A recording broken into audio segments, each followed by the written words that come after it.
కూటమి ప్రభుత్వం గెలిచినప్పటి నుంచి చంద్రబాబు గారు ముఖ్యమంత్రి అయిన దగ్గర నుంచి కూడా రాష్ట్రంలో ప్రధానంగా దృష్టి సారించిన అంశం ఏదైనా ఉందంటే పెట్టుబడులు. ఎందుకంటే చిన్నపిల్లవాడిని అడిగినా చెప్తాడు, ఒక రాష్ట్రం ఆర్థికంగా అభివృద్ధి చెందాలి, డెవలప్ అవ్వాలి అంటే ఆ రాష్ట్రానికి పెట్టుబడులు అనేవి అవసరం. జగన్మోహన్ రెడ్డి హయాంలో పెట్టుబడులు రాకపోక ఉన్న పరిశ్రమలను బయటికి తరిమేయటం వల్ల తీవ్రంగా నష్టపోయాం. యువతకు ఉపాధి లేక ఆ చుట్టుపక్కల ఉన్నటువంటి రాష్ట్రాలకు వలస వెళ్లి బ్రతకాల్సిన పరిస్థితి. కాబట్టి చంద్రబాబు గారు కూడా 20 లక్షల ఉద్యోగాల కల్పనకు హామీ ఇచ్చున్నారు గతంలో. సో కాబట్టి ఆ లక్ష్యం సాధించే దశగా అడుగులు వేస్తున్నారు. ప్రత్యేకంగా పెట్టుబడుల కోసం ఇప్పుడు రాష్ట్రంలో ఒక ప్రత్యేక టాస్క్ ఫోర్స్ను కూడా, అంటే నాకు తెలిసి బహుశా దేశంలోనే మొట్టమొదటిసారిగా ఇలాంటి టాస్క్ ఫోర్స్ని ఏర్పాటు చేస్తున్నటువంటి రాష్ట్రం ఆంధ్రప్రదేశ్ మాత్రమే అయి ఉంటుంది. పెట్టుబడులను ఆకర్షించడం కోసమే ఒక టాస్క్ ఫోర్స్ని అయితే ఏర్పాటు చేస్తున్నారు. దానికి చైర్మన్గా చంద్రబాబు గారు ఉంటే, కో చైర్మన్గా టాటా గ్రూప్ అధినేతగా ఉన్నటువంటి చంద్రశేఖరన్ ఉంటారని చెప్పి స్పష్టంగా చెప్పారు. మనందరికీ తెలుసు టాటా గ్రూప్ ఎంత పెద్దదో, దాని క్రెడిబిలిటీ ఏ విధంగా ఉంటుందో మనందరికీ తెలుసు. మిగతా సంస్థలతో పోలిస్తే మానవత్వం కూడా ఉండి వారికి వచ్చే దాంట్లో ఎక్కువ భాగాన్ని సేవా కార్యక్రమాలకు ఖర్చు చేస్తున్నటువంటి ఏకైక సంస్థ టాటా సంస్థ. టాటా అనగానే మనకు రతన్ టాటా గుర్తుకొస్తుంటారు. ప్రస్తుతానికి వారి వారసులుగా ఉన్నటువంటి చంద్రశేఖరన్ అయితే చైర్మన్గా ఉన్నారు. ఆయన నిన్న చంద్రబాబు గారితో సమావేశమైన సందర్భంగా ఈ టాస్క్ ఫోర్స్ గ్రూప్ ఏర్పాటు గురించి చంద్రబాబు గారు వివరించడం, దాని పట్ల ఆయన కూడా కొంత ఆసక్తి కనబరచడం, ఇదే నేపథ్యంలో ఆయన్ని కో చైర్మన్గా కూడా ఉండేందుకు ఒప్పించడం. ఎందుకంటే పరిశ్రమలు రావాలి అంటే పారిశ్రామికవేత్తలు ఆల్రెడీ అందులో ఉంటేనే వారి విధానాలు ఏంటి, వారి ఆలోచనలు ఏంటి అనేది పంచుకుంటారు. వారికి అనువైన వెసులుబాట్లు కల్పించిన నేపథ్యంలో వస్తారు. ఇది కేవలం ఒక చంద్రశేఖరంతో ఆగిపోతుందంటే లేదు. రాష్ట్రంలోని వివిధ పరిశ్రమలకు చెందిన ప్రముఖులను, ఈవెన్ రెడ్డి ల్యాబ్స్కు చెందినటువంటి అధినేతను కూడా ఇందులో ఇంక్లూడ్ చేస్తారు. వివిధ టాప్ మోస్ట్ పరిశ్రమలకు చెందినటువంటి అందరికీ కూడా ఇందులో అవకాశం కల్పిస్తారు. వీరందరితో ఒక ప్రత్యేక టాస్క్ ఫోర్స్ని ఏర్పాటు చేసి వారి సూచనలు సలహాలు తీసుకుంటూ రాష్ట్రానికి పెట్టుబడులు ఆకర్షించడంతో పాటు స్వర్ణాంధ్రప్రదేశ్ 2047 ఏదైతే లక్ష్యం ఉందో ఆ లక్ష్యం దిశగా అడుగులు వేసేందుకైతే ఒక ప్రత్యేక ప్రణాళిక అయితే రూపొందిస్తుందో తెలుస్తుంది. సో దేశంలోని ప్రముఖ పారిశ్రామికవేత్తలందరికీ చోటు, ఆయా రంగాల నిపుణులకు కూడా, కేవలం పారిశ్రామికవేత్తలు మాత్రమే కాదు, ఆయా రంగాలకు అంటే విద్యుత్ రంగంలో నిపుణులు, అలాగే వ్యవసాయ రంగంలో నిపుణులు, సాగునీటి రంగంలో నిపుణులు. సో ఇలాగా నిపుణులు ఎవరైతే ఉన్నారో వారందరికీ కూడా ఇందులో అయితే అవకాశం కల్పిస్తారు.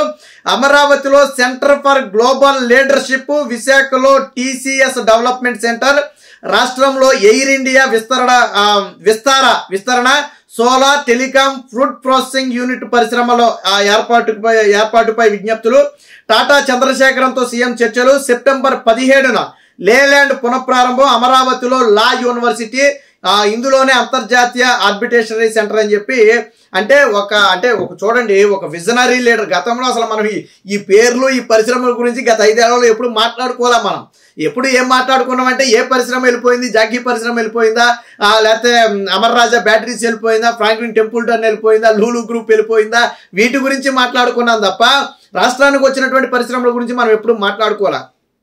పైగా పరిశ్రమల గురించి ఎవరన్నా అడిగితే కోడిగుడ్డు మంత్రి ఏమంటాడు, గుడ్డు ఇప్పుడే పెట్టింది, పిల్లలు పెట్టాలా, పొదగాల, దానికి టైం పడుతుంది, మీరు అడుగుతారండి అని చెప్పి మాట్లాడతారు. జగన్మోహన్ రెడ్డికి పరిశ్రమల మీద పెద్ద అవగాహన లేదు. వాళ్ళకి ఇచ్చినటువంటి ల్యాండ్ మీద తప్ప జగన్మోహన్ రెడ్డికి రాష్ట్ర అభివృద్ధి మీద కానివ్వండి, పరిశ్రమల మీద కానివ్వండి పెద్దగా శ్రద్ధ లేదు. కానీ చంద్రబాబు గారు వచ్చిన తర్వాత చూడండి ఎంత ముందు చూపుతో ఆలోచిస్తున్నారంటే, ఒక పక్క రాష్ట్రంలో సంక్షేమాన్ని అమలు చేస్తూనే ఇంకో పక్క అభివృద్ధి వైపు అడుగులు వేసే ప్రయత్నం, పైగా లాంగ్ విజన్, షార్ట్ విజన్ అంటే రాబోయే 5 ఏళ్లలో ఫలితాలు, అలాగే 20 ఏళ్లలో ఫలితాలు, ఇలాగా ఒక ప్రణాళిక నిర్దేశించుకుని స్పష్టమైన విజన్తో ముందుకు వెళుతున్నారు. రాష్ట్రానికి కావాల్సింది ఇది. నీకు టెంపరీగా ఫలితాలు అనేవి రావటం ఆలస్యం కావచ్చు, బట్ వన్స్ ఫలితాలు రావటం మొదలైతే ఆ ఫలితాలు అనేవి జీవితకాలం కొనసాగుతాయి. ఫర్ ఎగ్జాంపుల్ హైదరాబాద్ సిటీ ఉంది, అది డెవలప్ అయ్యి రాత్రికి రాత్రి డెవలప్ అయిపోలా. సో స్లోగా డెవలప్ అయింది. బట్ ఈ రోజు తెలంగాణ మొత్తానికి కూడా ఆదాయాన్ని సమకూర్చే కేంద్రంగా తయారైంది హైదరాబాదు. సో అలాగే అమరావతి కూడా రేపు రాష్ట్రం మొత్తానికి ఒక కీలక హబ్గా మారబోతుంది. కాబట్టి మళ్ళీ పరిశ్రమలన్నీ కూడా అమరావతిలోనే పెట్టమని అడగట్లేదు, మీరు అది కూడా గుర్తుపెట్టుకోవాలా.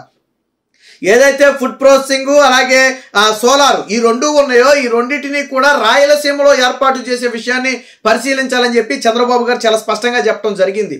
ఎందుకని రాయలసీమ యువతకు కూడా ఉపాధి కల్పించాలి. ఆల్రెడీ కియా లాంటి కొన్ని పరిశ్రమలు తీసుకొచ్చి ప్రయోజనం చేకూర్చారు. బట్ జాకీ లాంటి పరిశ్రమను తీసుకొస్తే అనంతపురానికి జగన్మోహన్ రెడ్డి వచ్చాక తరిమేశాడు. బట్ ఇప్పుడు ఇవి పెట్టడం వల్ల అక్కడ యువతకు కూడా ఉపాధి లభిస్తుంది. రాయలసీమ కూడా డెవలప్ అవ్వడానికి అవకాశం ఉంటుంది. మీకు కావాల్సిన వనరులన్నీ నేను సమకూరుస్తా, బట్ పెట్టుబడులు అక్కడ పెట్టడం మీద మీరు దృష్టి సారించాలని చెప్పారు. అంటే ఏదో అమరావతిలోనే మొత్తం పెట్టుబడులు పెట్టాలి, అక్కడే ఏదో చేయాలన్న ఉద్దేశం చంద్రబాబు గారికి లేదు. సో రాష్ట్రాన్ని సమానంగా అభివృద్ధి చేయాలి అనేది చంద్రబాబు గారి ప్రధాన లక్ష్యంగా కనపడుతుంది. అందులో భాగంగానే ఆయన అడుగులు కూడా వేయడం జరిగింది. దీనికి సంబంధించి అనేక మంది కీలక ఆర్థికవేత్తలతో కానివ్వండి, పారిశ్రామికవేత్తలతో కానివ్వండి చంద్రబాబు గారు అయితే మాట్లాడటం జరిగింది. అలాగే చంద్రబాబు గారికి కొన్ని సూచనలు సలహాలు కూడా వారి నుంచి అయితే రావడం జరిగింది. మొత్తం రాష్ట్రంలో 13 స్కిల్ సెంటర్లు ఏర్పాటు చేయడానికి బజాజ్ గ్రూప్ అయితే ఆసక్తి బజాజ్ అంటే మనకు తెలిసి ఎంత ఫేమస్. సో బజాజ్ గ్రూప్ ఆసక్తి చూపుతుంది. అంటే ఎలాగా రాష్ట్రంలో 13 స్కిల్ సెంటర్లు అంటే ఉమ్మడి జిల్లాల ప్రాతిపదికగా 13 జిల్లాల్లో 13 స్కిల్ డెవలప్మెంట్ సెంటర్ల ఏర్పాటుకి అయితే వాళ్ళు ముందుకు వచ్చినట్టుగా కనపడుతుంది. అలాగే హైదరాబాద్ లో జినోమ్ వ్యాలీ తరహాలోనే ఆంధ్రప్రదేశ్ లో కూడా ఒక ప్రాజెక్టును ఏర్పాటు చేస్తే ఫార్మా రంగంలో పరిశోధనకు అవకాశం ఉంటుందని చెప్పి డాక్టర్ రెడ్డి ల్యాబ్స్ తరపున హాజరైనటువంటి సతీష్ రెడ్డి నిన్న అన్ని విభాగాలకు చెందినటువంటి పారిశ్రామికవేత్తలు కానివ్వండి వాళ్ళ తరపున కానివ్వండి రావడం జరిగింది.